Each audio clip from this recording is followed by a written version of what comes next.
Smart 24, driving business.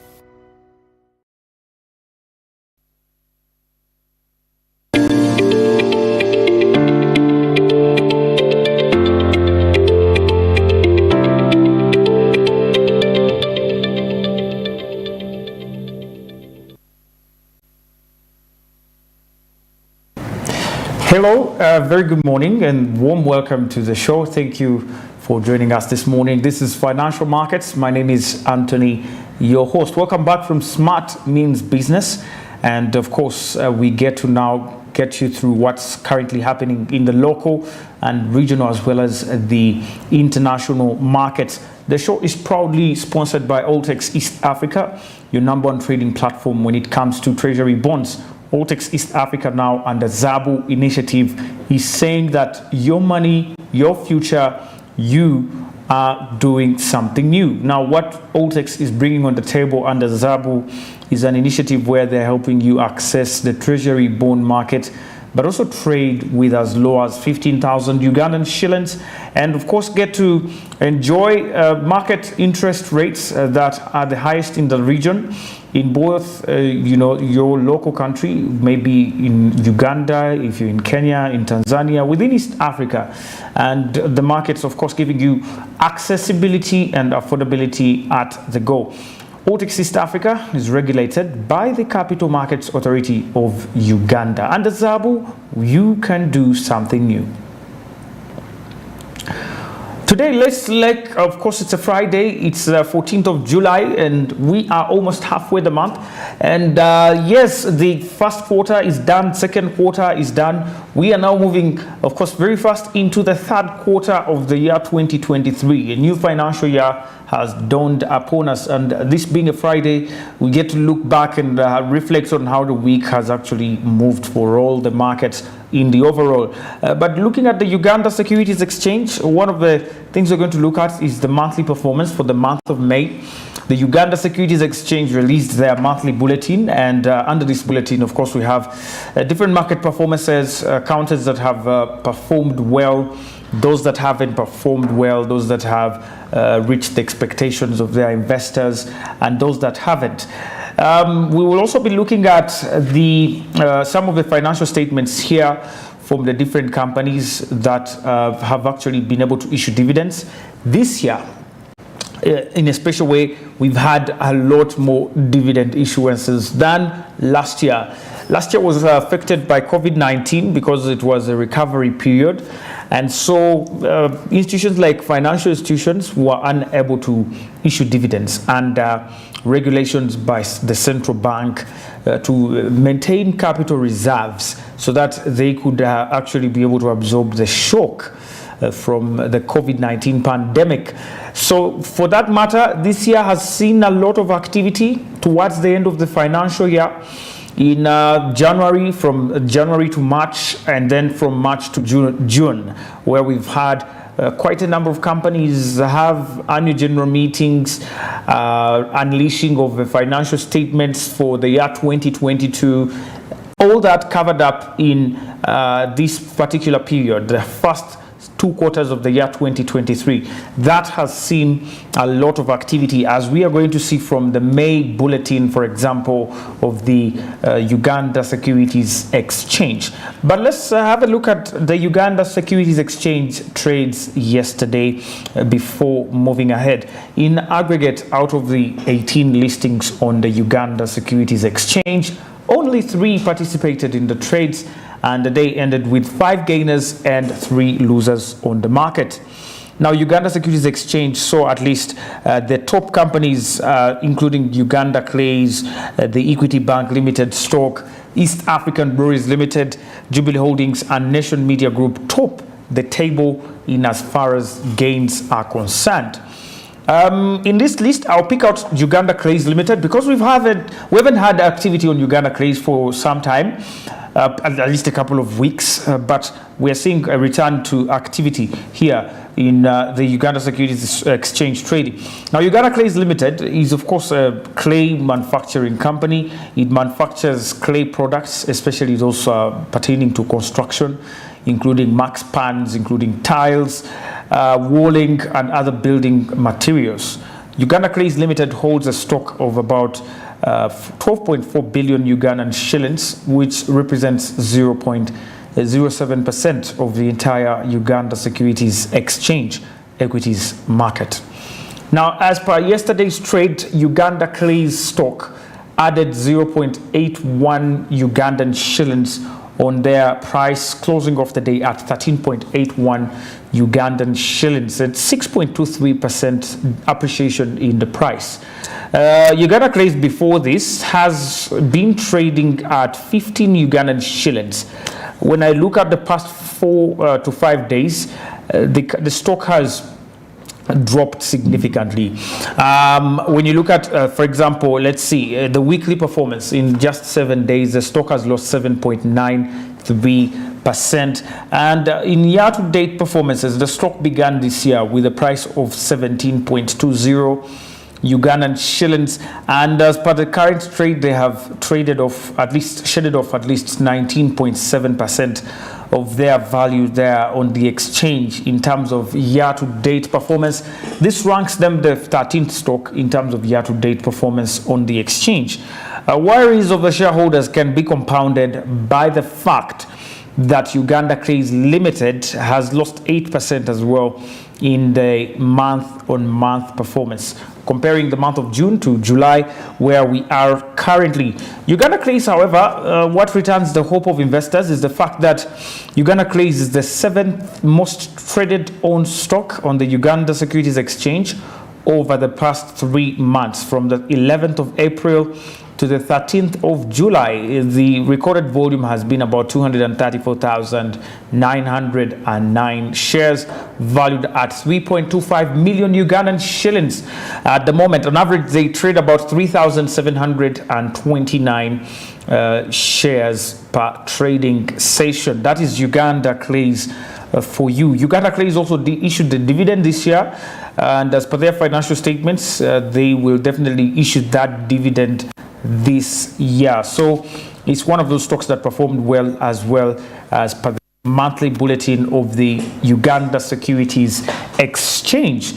Away from Uganda Cranes, the rest of the stocks, Equity Bank Limited, as usual, movements were not influenced by traded volumes. By the way, Uganda Cranes Limited traded at least 74,600 shares, which was the biggest volume for the day. So Uganda Cranes was also the biggest trader on the exchange yesterday.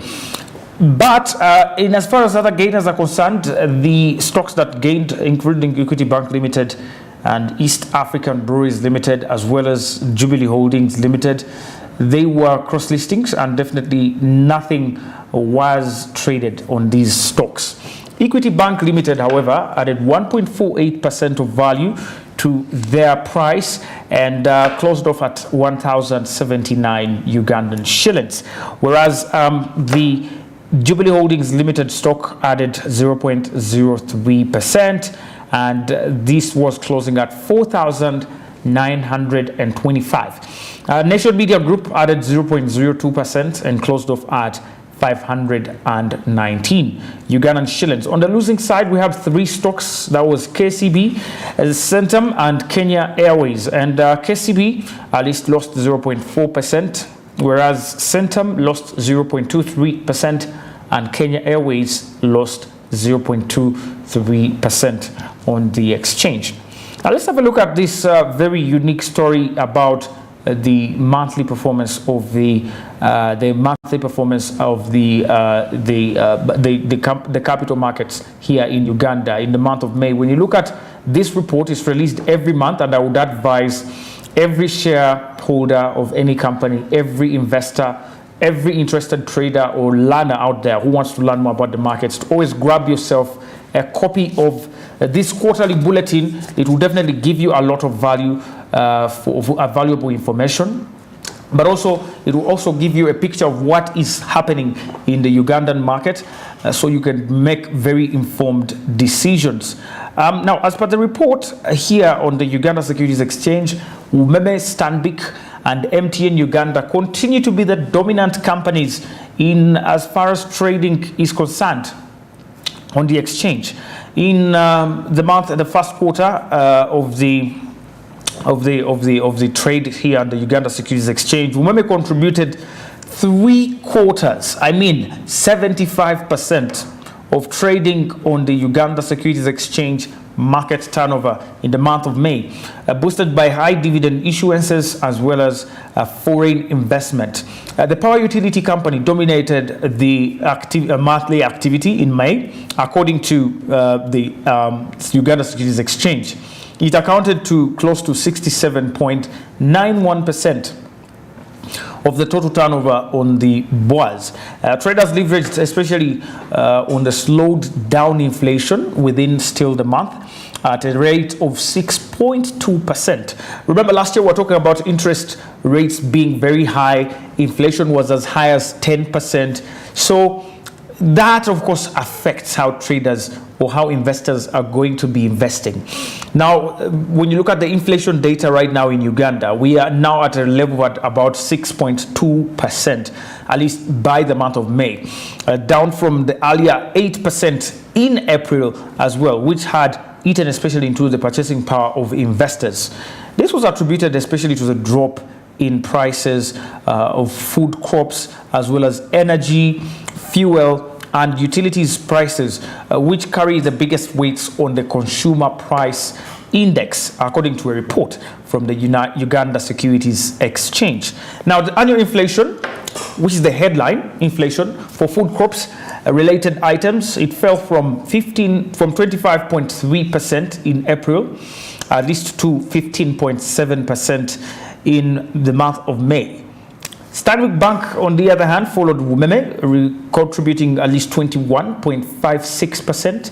You can imagine one company dominating the market by 67% and another company, the next big company, coming at 21.5%. But this is, of course, not in terms of the number of shares per se. This is in terms of the value of these shares that have been traded, and that we call that turnover in the market's language. That is the amount of money transacted over the shares that have been bought and sold at a given stock. Now, the Stanbic Bank stock also declared a dividend of 87 billion for every share, rather 87 billion for all the shares that are listed. USE also attributed the increased activity on the interbank money movements, which was slightly lower, averaging at 10.46% in the month of May, down from 11.17% in the month of April. This saw the total number of shares traded in May increase to 165.51 million shares, resulting in a market turnover of 15.54 billion and, of course, a 141.03% increase from 6.45 billion in the same period last year. The turnover represents a daily average of about 706 million shillings that have been traded, and the volumes traded increased to approximately about 165.5 million shares compared to 24.8 million shares in the month of April. Now, when you look at the month of May and April, performances are quite distinct when you look at the figures. First of all, the shares increased, but also the turnover followed suit because of companies like Umeme, which are trading at a bit higher prices, and that means that every single movement has a quite big momentum compared to if we had smaller stocks like Stanbic with a smaller share price, have very big movements, but their prices are small. So that could also be one of the other reasons. Now, Mr. Paul Bwiso, who is the Chief Executive Officer of the Uganda Securities Exchange, said that the increased turnover in May can be mainly attributed to the success factors like including the dividend cycle, the end of government financial year, and the seasonal allocation by fund managers. MTN contributed 10.43% in the month of May.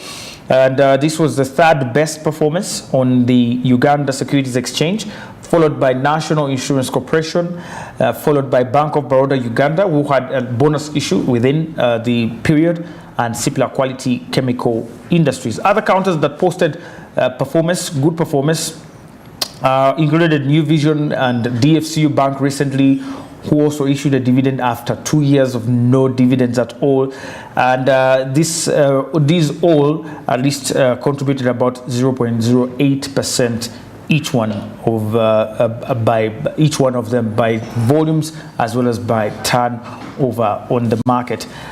You can grab yourself a copy of this bulletin and get to read further. There's quite an enormous amount of information that you can get from the market, including some of the interbank rates. When you want to interpret some of the interbank rates, inflation data, we have the year-to-date index as well as the index data of the all-share index and the the local company index, which tracks the aggregate performance of the local stocks.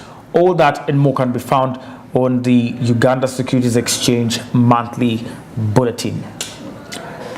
Let's go ahead and have a look at Nairobi Securities Exchange and look at their Thursday, how it went down in Nairobi. Nairobi markets have been under a struggle to see that we have more investment, and turnovers have been going down slightly in the recent few months. However, on Thursday, 48 listings made it on the participants list, and the day ended with 19 gainers, unfortunately 23 losers as well.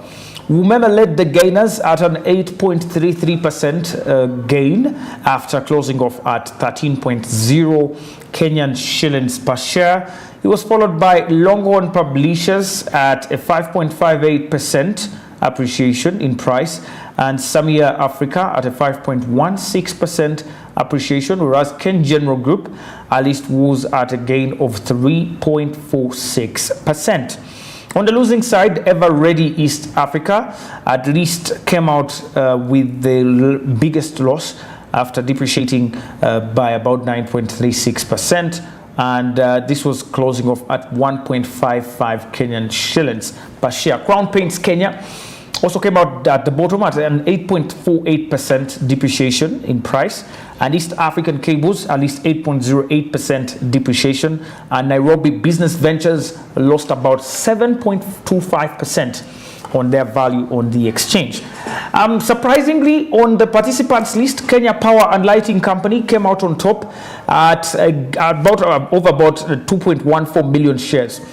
Now, this was beating Safaricom and KCB and Equity Bank Limited to all together, because Equity had 1.23 million, KCB about 700,000, and Safaricom about just 400,000. So Kenya Power and Lighting Company also continues to be, of course, one of the momentum contributors to the Nairobi Securities Exchange trade. NSE All-Share Index paired, unfortunately, by 0.27 points down to 114.20 points due to, of course, the letdown by the bottom losers on the market. There were 23 bottom losers and just 19 gainers on the market. Regarding the market, other market indices like the NSE 25, the NSE 25 improved by performance after gaining about 0.28%, and the NSE 20 improved by 0.45% on the market. And that's it, my friend, from the Kenyan market. Remember to get to diversify your portfolio as an investor. It's very important to invest in different places, different products. On the Kenyan market, we have, for example, derivatives, which you could take advantage of. We have exchange-traded funds, we have contracts, we have futures. Unlike our market here in Uganda, which is still a little bit slower for us to adopt those much more advanced products. But if you are, of course, able, please do get to invest in a diversified manner so you can avert risk and also have better returns. Well, Altex East Africa, your number one trading platform, is the proud sponsor of this show. And so with Altex East Africa, you can buy and sell treasury bonds across the East African markets. All you need to do is simply dial *292# and follow the prompts. My name is Anthony. Once again, it's a Friday. I'm going to wish you a very lovely weekend. I'll catch you on Monday, and on Monday we'll be continuing our conversation with dollar bill traders on risk management. And on Monday in particular, we're going to be looking at the aspect of stock brokerage or brokerage in general.